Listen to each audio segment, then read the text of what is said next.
السلام علیکم dear students, میں ہوں ڈاکٹر عابد احمد۔ آج ہم پڑھیں گے ایلیمنٹ آف ماڈرن فزکس، اور تھوڑا سا مختصر الفاظ میں ہم کوشش کریں گے کہ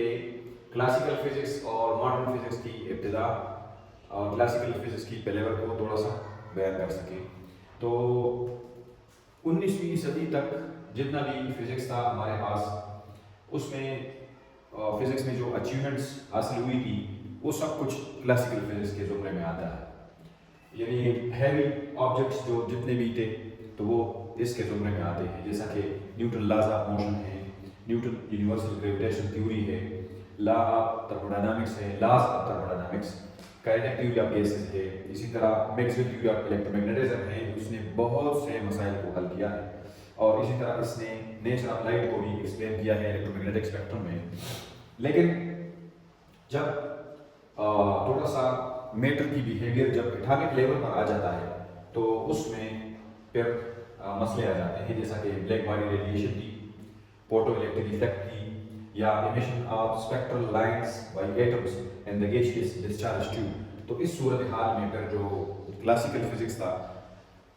وہ ایکسپلین نہیں کر پا رہا تھا، کیونکہ فوٹو الیکٹرک ایفیکٹ میں بہت سی باتیں جو تھی کلاسیکل فزکس بتا رہی تھی، لیکن وہ مسئلہ حل نہیں ہو رہا تھا وہاں پر۔ تو بعد میں جب ماڈرن فزکس آیا اور آئنسٹائن اور دوسرے لوگ آئے تو انہوں نے بہت کچھ کیا، اور بہت سی ایسی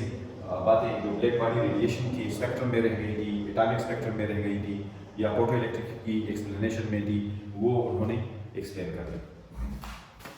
ابھی ہم ماڈرن فزکس کی بات کرتے ہیں تو جو فزکس ہمارے پاس 20ویں صدی کے ابتدا میں کچھ ایسے مسائل ہمیں پیش آئے جو ہم نے ادھر بیان کیے، جو کلاسیکل فزکس سے ایکسپلین نہیں ہو رہے تھے، تو اس کو ایکسپلین کرنے کے لیے جس فزکس کی بنیاد ڈالی گئی تو وہ ماڈرن فزکس تھی۔ اور پھر ماڈرن فزکس جو ہے وہ اس کا تعلق تین پارٹیکل سے رہا۔ تین پارٹیکلس کون تھے؟ ایٹمس تھے، مالیکیولس تھے، ان کے درمیان فورسز تھے جو کہ ویلاسٹی آف لائٹ کے نزدیک ویلاسٹی سے حرکت کرتے تھے۔ تو ان چیزوں کی وضاحتیں طلب تھی لیکن وہ نہیں مل رہی تھی، تو ماڈرن فزکس نے کوشش کی کہ ان کی جواب مل سکیں، اور اس میں کوانٹم میکینکس سر پیرس ہے،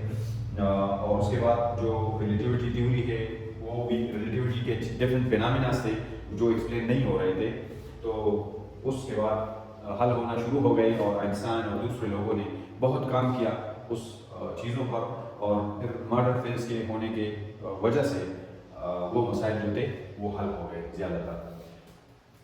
ایٹامک اور نیوکلیئر فزکس جو ہے یہ بھی ماڈرن فزکس کی ایک برانچ ہے، اور اسی طرح ماڈرن فزکس جو ہے اس نے سکسیسفلی بلیک باڈی ریڈیشن کی جو اسپیکٹرم تھی اس کو ایکسپلین کیا، اور فوٹو الیکٹرک کو بھی فینامنا کو ایکسپلین کیا، اور ایمیشن آف اسپیکٹرل لائنز جو ہیں فرام ایٹمس ان سب چیزوں کو ایکسپلین کیا۔ ابھی تو بہت زیادہ فزکس میں کام ہو گیا ہے، کیونکہ پارٹیکل فزکس اب تو پرانا ہو چکا ہے، بہت سے لوگ آگے جا چکے ہیں، پارٹیکل فزکس میں بہت سے چیزیں ایکسپلین ہو گئی، اسی طرح کوانٹم فیلڈ تھیوری آ گئی، اسی طرح نیوٹرینو فزکس آ گیا، اسی طرح جو آسٹرو میں ڈفرینٹ ایکسپیریمنٹس ہو گئے، اور ہماری جو دیکھنے کی سہولت ہے وہ بھی بہت بڑھ گئی، کیونکہ ہبل ٹیلیسکوپ آ گیا، اس کے بعد پھر جیمز ویب ٹیلیسکوپ آ گیا، تو ہم دور تک دیکھ سکتے ہیں اب کائنات میں، اور بلیک ہولز اور وارم ہولز اور گلیکسیز اور یونیورس میں بہت دور تک چیزیں جو ہیں وہ ایکسپلین ہونا شروع ہو گئی ہیں۔ اسٹینڈرڈ ماڈل میں بہت کچھ کام ہو گئے ہیں، اور بہت سے نئے نئے پارٹیکلز بھی ڈسکرائب ہو گئے ہیں۔ تو ابھی بہت سے مسائل جو سائنسدانوں کو یا عام معاشرے میں لوگوں کو درپیش ہوتے ہیں تو وہ کوشش کرتے ہیں کہ سائنس کے اصولوں کو اپنا کر ان مسائل کو حل کیا جا سکے، اور میرے خیال میں تو کوشش یہ کرنی چاہیے کہ جو سائنس میں ہمیں کچھ ملتا ہے تو بجائے ایسے کہ ہم ایٹم بم اور ہائیڈروجن بم اور ڈفرینٹ قسم کی ٹیکنالوجیز بنائیں جو انسانیت کے لیے نقصان دہ ہوں، اس کی جگہ اگر ہم یہ کوشش کریں کہ انسان کی فلاح و بہبود کے لیے، انسان کی خیر خواہی کے لیے اسے استعمال کیا جائے تو بہت اچھی بات ہے۔